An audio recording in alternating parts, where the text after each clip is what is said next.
Israel पर हमले से पहले ईरानी युद्धाभ्यास हुआ है। पश्चिम ईरान के करमानशाह में मिलिट्री ड्रिल हो रही है। इराक की सीमा के करीब हो रहा है ये युद्धाभ्यास।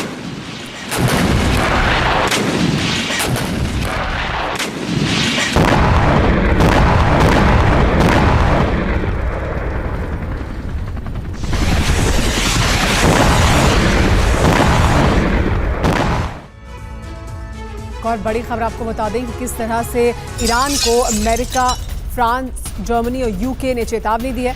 इजराइल पर हमले के लिए ईरान जिम्मेदार होगा, कहा गया यूके, फ्रांस और जर्मनी द्वारा। ईरानी हमले से मध्य पूर्व में तनाव बढ़ जाएगा। ईरान ने हमला किया तो बातचीत थमेगी, ये भी कहा गया है।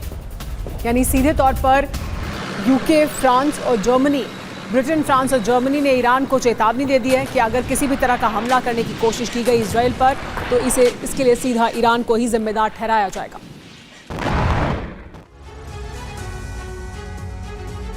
अब आपको बताते हैं कि 15 अगस्त से पहले ईरानी हमला का ये जो खतरा है वो क्यों मंडरा रहा है। उसको लेकर ब्रिटेन, फ्रांस और जर्मनी ने दरअसल क्या कहा है और इसके क्या मायने हैं। तो सबसे पहले तो ये जान लीजिए कि ये तीन देश यानी यूके, फ्रांस और जर्मनी ने एक बड़ी चेतावनी दी है। उन्होंने कहा है कि ईरान और उसके सहयोगी हमले से बचें। अगर वो प्लान कर रहे हैं, हमला करना चाहते हैं इजराइल पर, तो इससे बचें। इजराइल और हमास वार्ता में देरी संभव नहीं है, यानी और अगर देरी होती है इस बातचीत में, ये बातचीत और डिरेल होती है तो ये संभव नहीं है। शांति की कोशिशें बेपटरी हुई तो ईरान ही इसके लिए जिम्मेदार होगा। युद्ध रोकने के लिए शांति की जो कोशिशें की जा रही हैं, अगर वो बेपटरी होंगी, वो पटरी से उतरेंगी तो इसके लिए ईरान ही जिम्मेदार होगा। इसके अलावा एक और बड़ी खबर आपको बता दें, ब्रिटेन के आर्मर्ड व्हीकल का परीक्षण किया गया है। एजैक्स आर्मर्ड व्हीकल का ये परीक्षण हुआ है। स्वीडन में आर्मर्ड व्हीकल के दमखम देखने को मिले। देखिए किस तरह से परख की गई है।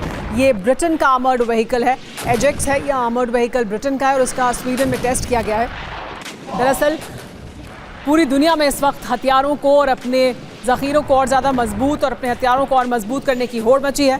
ब्रिटेन की तरफ से भी एक नए आर्मर्ड व्हीकल का ये टेस्ट किया गया है, जिसमें दिखाया गया है कि कितना ताकतवर है ब्रिटेन का ये नया आर्मर्ड व्हीकल।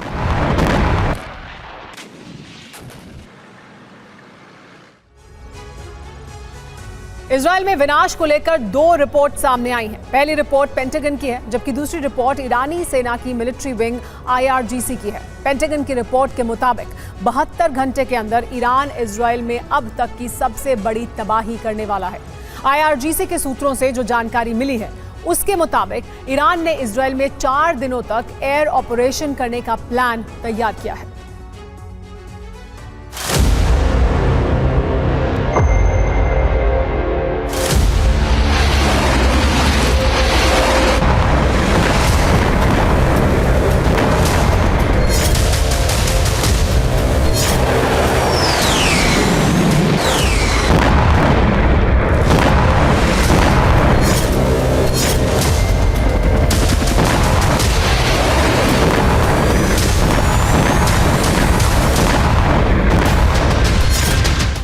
इजराइल में ईरान के हमले से जुड़ी पहली ब्रेकिंग न्यूज। ईरान ने एक बार फिर से नोटाम जारी कर दिया है। इसका मतलब यह हुआ कि ईरान ने एक बार फिर से दूसरे देशों के विमानों के लिए अपने एयर स्पेस को बंद कर दिया है।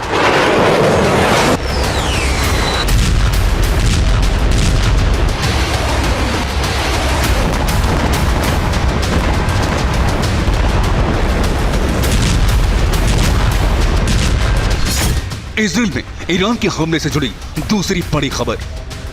रूस ने अपनी सभी एयरलाइंस कंपनियों को हिदायत दे दी है कि वो रात के वक्त इजरायली एयर स्पेस में ना जाएं।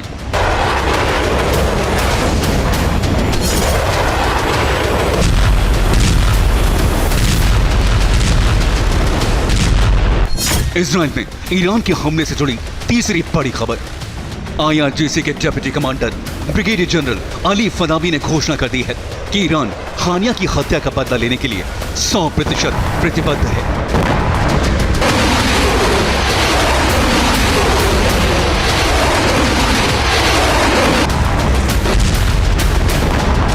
इजराइल में ईरान के हमले से जुड़ी चौथी बड़ी खबर। इजराइल ने अपनी 4 इंटेलिजेंस और सिक्योरिटी एजेंसियों के दफ्तर को तेल अवीव से शिफ्ट कर दिया है।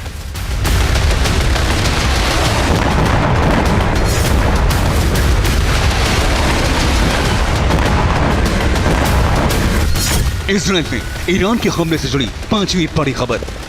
इजराइल की सुरक्षा के लिए अमेरिका ने ईरान के आसपास समंदर में 3 और युद्धपोत भेज दिए हैं।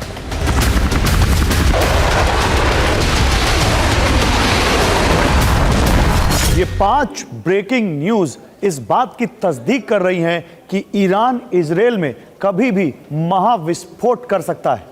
ईरान की तरफ से मंडरा रहे अब तक के सबसे बड़े खतरे के कारण ही तेल अवीव से लेकर वॉशिंगटन तक हड़कंप मचा हुआ है।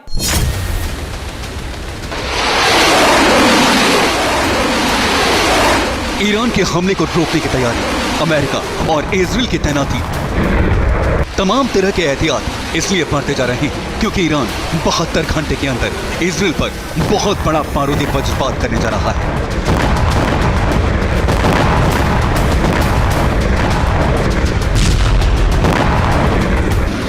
अप्रैल से भी बड़ा और उससे भी ज्यादा विध्वंसक और विनाशकारी।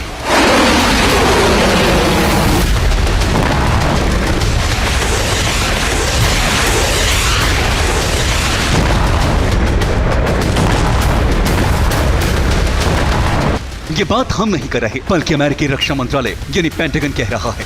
पेंटागन के अधिकारी के हवाले से सीएनएन ने जो रिपोर्ट प्रसारित की है उसमें कहा गया है अगले 72 घंटों में ईरान और उसके प्रॉक्सी इजराइल पर बड़े पैमाने पर हमला करेंगे।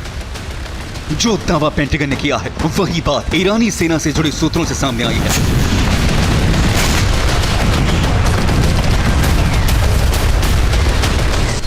इसके मुताबिक ईरान इजराइल पर 72 घंटे के अंदर ही हवाई हमला करेगा।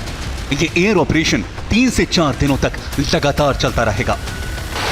ईरानी सेना का जो प्लान है वो एक बार फिर से इस बात का सबूत है कि ईरान इजराइल पर अब तक का सबसे बड़ा हमला करने जा रहा है। इस बात की घोषणा ईरान ने संयुक्त राष्ट्र संघ में की है।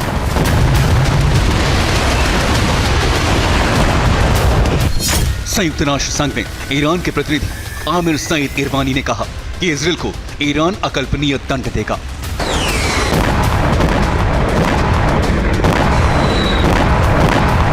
ईरान के खतरनाक प्लान का खुलासा ईरान के नए राष्ट्रपति मसूद पेजेश्कियां के 2 बड़े कदम से हुआ।